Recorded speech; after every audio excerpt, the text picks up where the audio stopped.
So whether he was breaking barriers as a young musician, supporting civil rights activists back in the 1960s, or calling in the next generation of leaders and artists, the one and only Mr. Harry Belafonte was unwavering with his commitment to improving the lives of oppressed people across the globe. And joining us to talk about his life and legacy is his daughter. Welcome to the Rickey Smiley Morning Show, Miss Gina Belafonte. Good morning. Good morning. First of all, we want to offer our condolences to you and your family. Thank you. And thank you so much. Thank you for coming on the morning show. Talk to us about how it was, growing up, with your awesome father, Mr. Harry Belafonte. Well, it was a quite unique experience in some ways. Of course, our home was a revolving door of activists and artists who came through. My parents would often have meetings and parties, fundraisers, strategic gatherings, work meetings. So it was a very lively experience. He certainly was unique in the way in which he led his life as an artist, as well as how he led his life as an activist.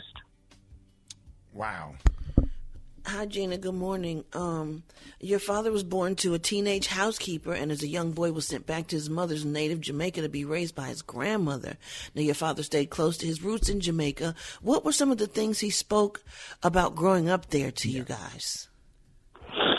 Well, he spoke to us often of the plight of his mother's poverty, and that she felt it was a safer and more dignified way to grow up in Jamaica, surrounded by family and grounded in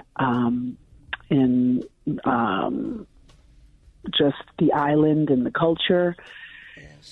He spoke to us often about how, because he was born in Harlem in the United States and then brought to Jamaica, and often it was back and forth, that for so long he never felt like he was American enough or Jamaican enough. And he had a lot of trouble growing up as a young person. He was dyslexic and had a lot of trouble in school.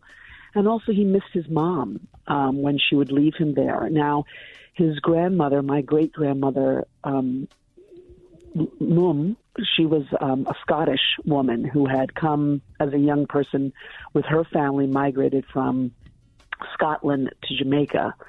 And she was an extremely loving person. She was someone who really embraced him and showed him so much love. And his mother, her daughter, was 11 out of 13 children. So, I think that his roots in Jamaica later on was the foundation for much of how he chose to integrate into his artistry the folk music and the Caribbean style of his culture, how he integrated that into his art.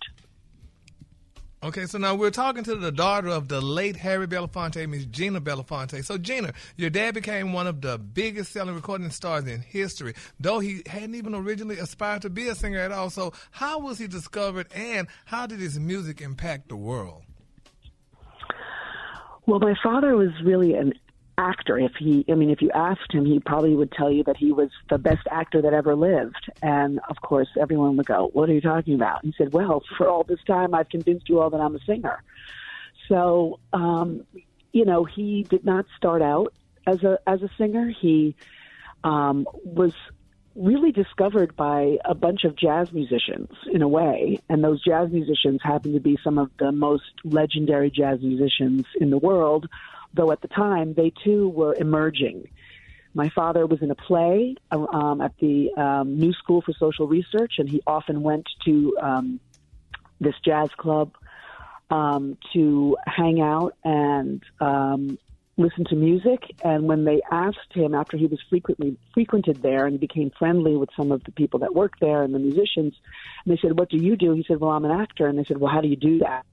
And he said, well, I'm in a play, so come see it. And at the time, it was directed by Erwin Piscata from the New School for Social Research, and he was of Mice and Men, and my father was playing a troubadour who sang throughout the piece, and it was the songs of Leadbelly and Woody Guthrie. And when the people came to see him, they thought, oh, this is really interesting. And so when he went back to one night to the club, they were there, and he said, I've really fallen on hard times. I need to get a job. I already have one job, but I need another job. And they said, do you think I could, sweep up around here and just sort of hang out at the club and do some odd jobs? And one of the musicians, I think it was Max Roach, strangely enough, said to him, well, why don't you come and sing? And he's like, I'm not a singer. Right.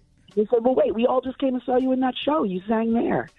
So my father's first backup band was Tommy Potter on bass, Al Haig on piano, Max Roach on drums, a young Miles Davis on trumpet, a young Lester Young, and it was a quite extraordinary experience. And so, yeah, I mean, this is like some really good stuff, and his relationship with Dr. King.